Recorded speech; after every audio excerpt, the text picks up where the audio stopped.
అందరికీ నమస్తే. హనుమ సీతమ్మని అన్వేషించడం కోసం అని చెప్పేసి లంకకు చేరుకుంటాడు కదండీ!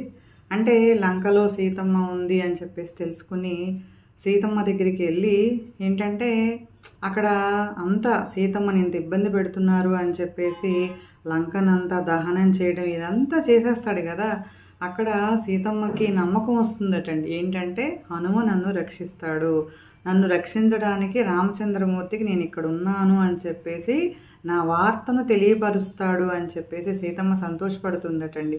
అప్పుడు హనుమ సీతమ్మతోటి అంటాడట, అమ్మ మీరు ఇక్కడ ఉన్నారు కదా, నేను స్వామికి చెప్తాను, నేను వెళ్తున్నాను అని చెప్పేసి అమ్మకి చెప్పేటప్పటికీ అప్పుడు అమ్మ ఆశీర్వచనం చేయడానికి తలపైన ఏవో ఆశీర్వచనం అంటే అక్షంతలు ఏవో ఉంటాయి కదండి, అలాగా ఏమన్నా పూలన్నా తలపైన వేసి ఆశీర్వచనం ఇద్దామని చెప్పేసి అనుకుంటే అమ్మకి అక్కడెక్కడ దగ్గరగా ఏం పూలు కనపడవటండి. అప్పుడు అమ్మకి ఏంటంటే అక్కడ దగ్గరలో ఒక తమలపాకుల పాదు ఉంటే ఆ తమలపాకు తీసి తలపైన పెట్టి, నువ్వు ఎప్పుడైనా కూడా ఏ పని చేసినా కూడా విజయం సాధిస్తావు హనుమ అని చెప్పేసి స్వామిని ఆశీర్వచనం చేసి పంపుతుందటండి.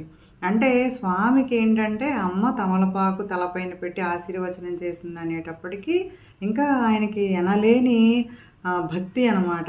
అయితే ఇంకా అమ్మ నేను పయనం అవుతున్నాను అని చెప్పేసి అమ్మకి చెప్పి ఆకాశంలో వస్తూ ఉంటారటండి. అంటే అమ్మ కనిపించింది అని చెప్పేసి ఇంకా గీంకారం అనమాట. బాగా అరుస్తూ వస్తుంటే స్వామి అరుపులు విని కింద వానరులంతా వెయిట్ చేస్తారు కదా, హనుమ ఎక్కడున్నాడో ఏంటో, సీతమ్మను కనుక్కున్నాడో లేదో అని చెప్పేసి. ఇంకా హనుమ యొక్క కేకలు వినిపించేటప్పటికి ఓ హనుమ సీతమ్మ జాడ కనుక్కున్నాడు అని చెప్పేసి వాళ్ళకి ఎనలేని ఆనందం అనమాట. అప్పుడు స్వామికి సీతమ్మ జాడ కనుక్కున్నాడు అనేసి ఏంటంటే ఏదన్నా మాల వేయటం, వాళ్ళకి వానరులు కదా ఏం తెలియక పెద్ద పాదు తమలపాకులు పాదు ఉంటే అక్కడ గుబురుగా ఉన్న తీగ తీసుకొచ్చి స్వామి మెడలో వేసి సన్మానిస్తారట. అంటే నువ్వు కనుక్కున్నావు హనుమ అని చెప్పేసి. అంటే అక్కడ అమ్మ తమలపాకులతోటి ఆశీర్వచనం చేసింది, ఇక్కడ తమలపాకులు తీగ వేశారు. ఈ తీగ అంటే నాకు చాలా ఇష్టం అన్నట్టుగా స్వామికి ఎనలేని ఇష్టం అన్నమాట అదంటే.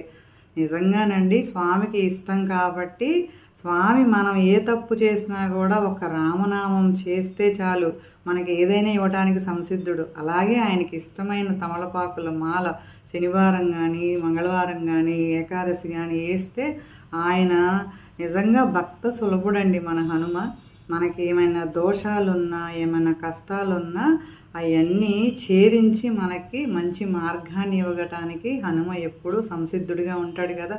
హనుమ దయ మనపై ఉండాలని సదా కోరుకుందామండి. Thank you.